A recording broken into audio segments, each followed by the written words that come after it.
you for the rest of your life.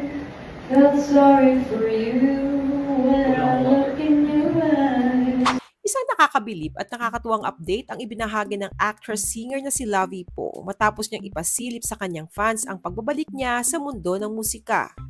Sa kanyang Instagram stories, ibinahagi ni Lavi na muli siyang nagre-record at nag-iensayo sa isang music studio. Ayon sa kanya, been a while, na tila nagpapahiwatig na matagal din niyang na-miss ang pagkanta. Kasabay nito, ipinakita rin niya ang isang maikling video clip kung saan maririnig ang sample ng kanyang boses.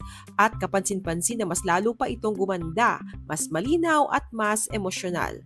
Marami ang humanga lalo na't ngayon ay isa na siyang ina.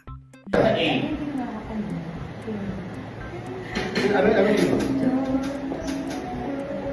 A. A siya.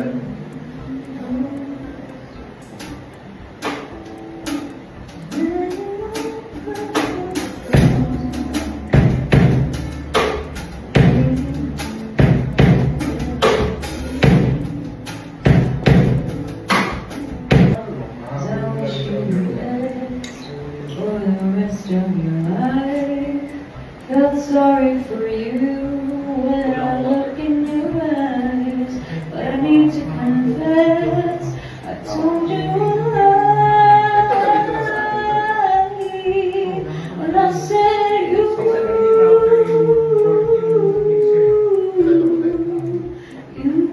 Matatandang hindi pa ipinapakita ni Lavi sa publiko ang mukha ng kanyang baby girl. Gayunpaman sa ilang larawang kanyang ibinahagi, makikitang malusog ang bata. Kitang-kita sa chubby nitong mga kamay. Hinala rin ng netizens na mana nito ang pagiging tisay mula sa kanyang ama na si Monty Blanco, isang British producer at scientist. Matatandang ikinasal sina Lavi Po at Monty sa England noong August 26, 2023. At noong October 2025 naman, isinilang ang kanilang anak na si Jovi. Ngunit bukod sa kanyang pagbabalik sa pagkanta, usap-usapan din ngayon ang kanyang pisikal na anyo. Sa kabila ng pagiging bagong ina, kapansin-pansin na napaka-sexy at fit pa rin ni Lavi na para bang hindi siya dumaan sa pagbubuntis. Marami ang namamangha sa kanyang katawan na tila dalaga pa rin sa hubog at tindig. Ayon sa mga nakasubaybay sa kanya, isa sa mga sikreto ni Lavi ay ang kanyang disiplina. Hindi raw siya tumigil sa pag-workout kahit noong siya ay buntis pa. At ipinagpatuloy niya ito matapos manganak. Dahil dito napanatili niya ang kanyang lakas, sigla at magandang pangangatawan. Sa ngayon, mas lalong hinahangaan si Lavi Po hindi lamang bilang isang aktres at singer, kundi bilang isang hands-on mom na kayang pagsabayin ang pamilya, kalusugan at karera.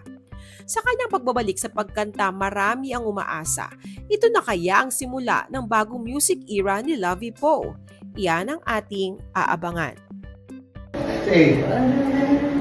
A siya.